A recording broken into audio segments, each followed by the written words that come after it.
From one conference to the other, pressure after pressure, listening to Mnangagwa Zimbabweans are asked to celebrate motion even as the wheels wobble, the engine coughs, and the dashboard flashes red. Cyberamash complains a broken car being driven recklessly on bumpy roads, while Chris Mnangagwa tells his passengers to upload the journey.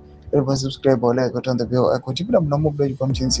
We are told the problem is not the driver, nor the mechanics, nor the system, but the road, the weather, history, the imperialist, the sanctions, or enemies within.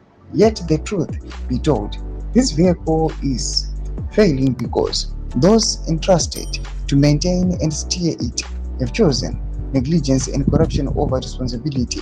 In any functioning system, the president is the steering wheel, tasked with the direction, control, and correction. However, a steering wheel without a functioning suspension, responsive brakes, and a stable chassis, and hundreds of unseen bolts and nuts holding everything together is nothing more than a loose prop that turns endlessly, leading nowhere. That is Zimbabwe's reality.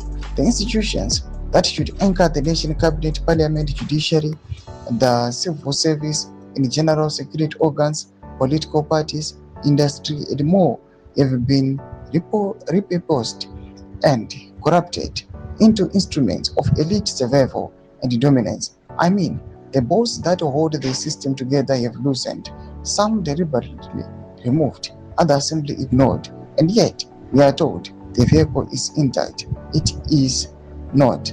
A country is sustained by its people, not its slogans. The vendor is in Bari, the nurse in Bulawayo, the teacher in Mtare, the young graduate crossing into South Africa under the cover of night, and the villager in Kasimure.